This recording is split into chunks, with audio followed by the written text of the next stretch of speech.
The latest. Thank you for your love and support. I appreciate you all. They say that when two elephants fight, it is the grass that suffers. But on March 2nd, 2026, Africa is no longer just the grass. We are sitting in the front row watching the elephant tear each other apart.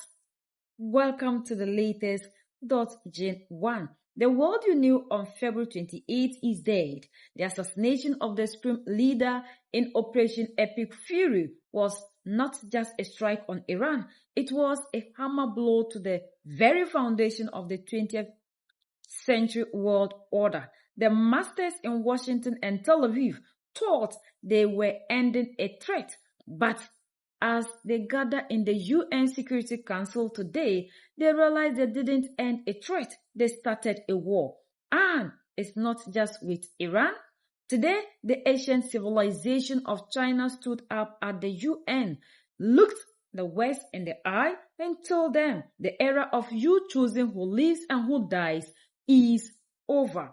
An African proverb says, the hunter who pursues an elephant should not stop to throw stones at bears. But today, the UN hunter stopped, and now the entire jungle is on fire. Prevent further cycles.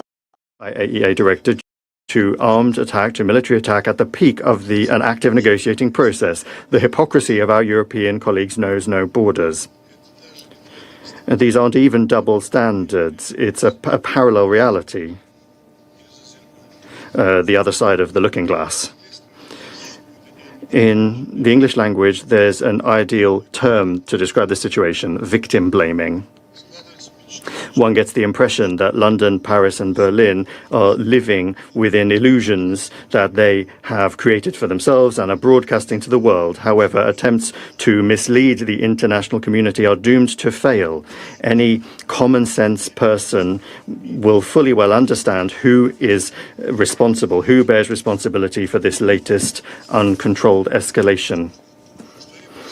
Mr. President, we demand that the United States and Israel immediately cease their aggressive actions. An alternative to resolving the Iranian subject, including its nuclear component, the alternative to peaceful and diplomatic means simply does not exist, and it never has. We insist on the immediate resumption of political and diplomatic settlement efforts and the pursuit of solutions based on international law, mutual respect, and a balance of interests. Russia unchangingly stands ready to provide all necessary assistance for that work. Thank you. I thank the representative of the Russian Federation for the statement, and I give the floor to the representative of China. Thank you, President. I thank Secretary General Guterres for his briefing and support his call for de-escalation and return to diplomatic negotiations. Today, the United States and Israel brazenly launched military strikes against targets inside Iran, causing a sudden escalation of regional tensions. China is deeply concerned about this development. China consistently advocates that all parties should abide by the purposes and principles of the UN Charter and opposes and condemns the use or threat of force in international relations. China stresses that the sovereignty, security, and territorial integrity of Iran and other regional countries must be respected. China is deeply saddened by the large number of civilian casualties caused by the conflict. At all times, the red line for protecting civilians in armed conflict must not be crossed, and the indiscriminate use of force is unacceptable.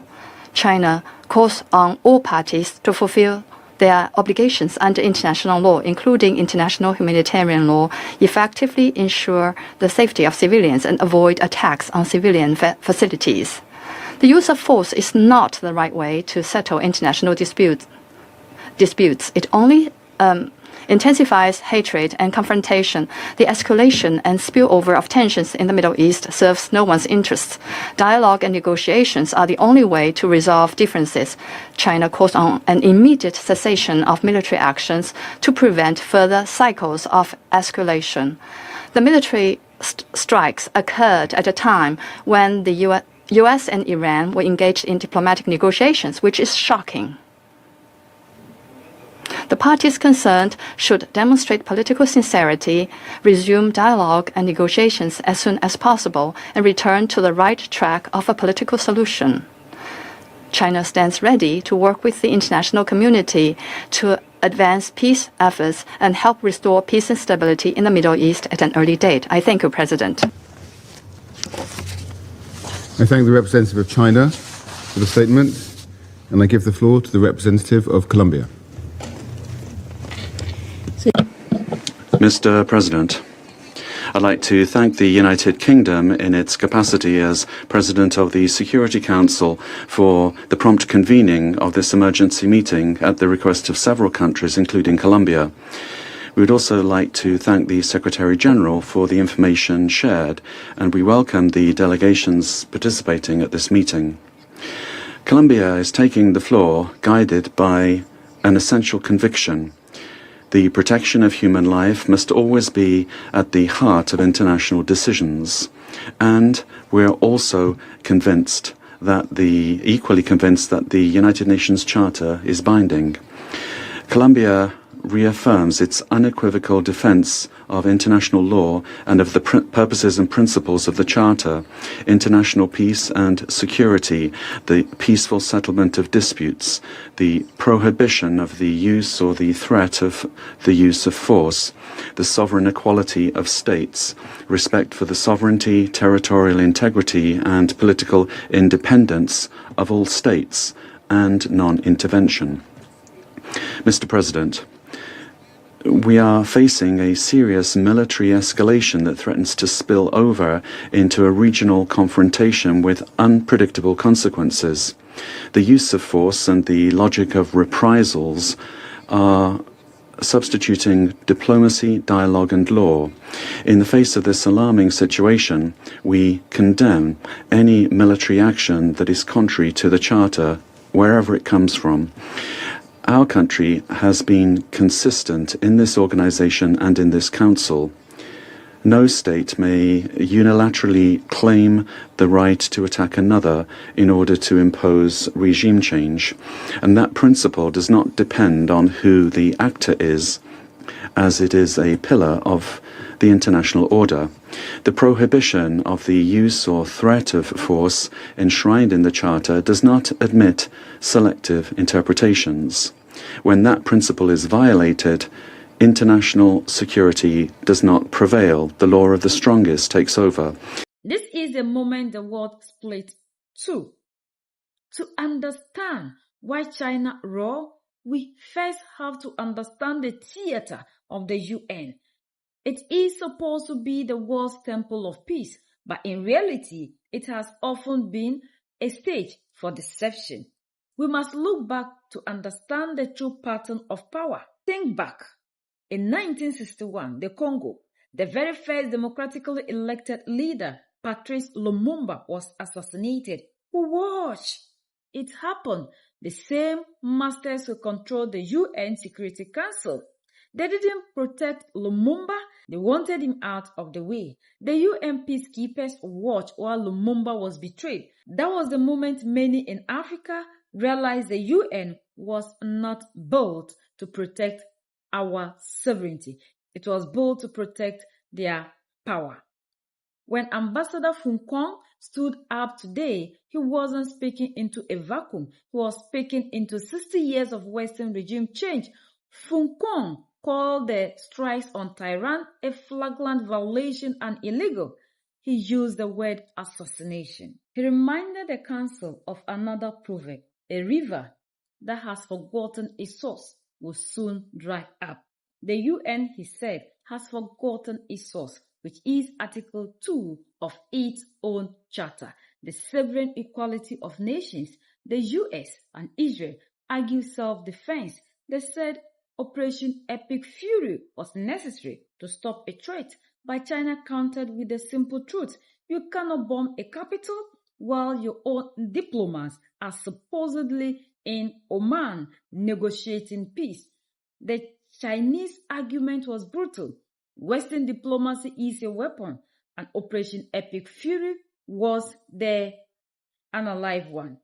how the narrative was broken. How did China break the Western self-defense narrative by showing the hypocrisy? They asked, why are Iranian strikes on U.S. bases attacks, but U.S. strikes on an Iranian leader self-defense? Who gave you the exception? Who made you the exception? Fung Kwang was not asking a question. He was delivering a message. This wasn't just a speech. China's roar at the UN was backed by the silent echo of Moscow. While Fung Kwang was speaking in New York, the phones between Beijing and Moscow were burning. Foreign Minister Wang Yi called Sergei Lavrov. The proverb says, he who walks alone walks fast, but he who walks with others walks far. China and Russia have decided to work together, and they are prepared to walk right over the old order. They officially formed a joint opposition to what they call unilateral military action, not authorized by the UN. We must remember history. We saw this move before. We saw how NATO expanded eastward, despite promises not to. We saw the destruction of Muammar Gaddafi in Libya. The West used the UN to pass a no-fly zone, but they used it to bomb Libya into a failed state. Took the leader, Muammar Gaddafi, and stole the gold.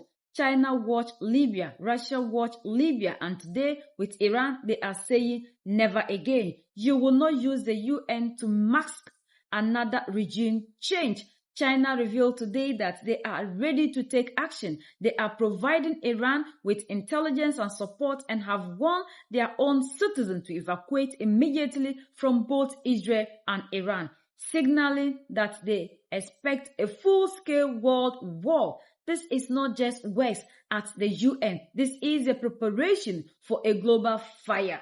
This isn't the peaceful rise China anymore. This is wolf warrior diplomacy. They are no longer waiting for the West to act. They are defining the reality. By condemning the US and Israel, China has just positioned itself as the true leader of the global South, the defender of sovereignty for Africa, Latin America, and Asia. They are telling the world, if you want a defender, look to us. And this is why we, the Africans, we need to unite, because this world, we must be prepared to defend ourselves. We must be ready to move along with the world. This is not the time for you to sit here and be looking as if we are not part of the world. The world has changed. They have declared world war. And we Africans, we need not to be under the mercy of other people. The same people who built the world claim they have the most whatever technology to protect themselves. Iran is tearing everything apart. The world has changed, and if we Africans will be fit into this world, we need to unite. The time is now. We are the only ones that can set ourselves free. United we stand, divided we fall, and united we keep standing forever and ever. The greatest enemy of the African is mental slavery. So let's decolonize ourselves from mental slavery. Let's keep sharing to educate our brothers and sisters. Together we make Africa great for ourselves and the next generations that are going to come. So that's the latest around the world and in China.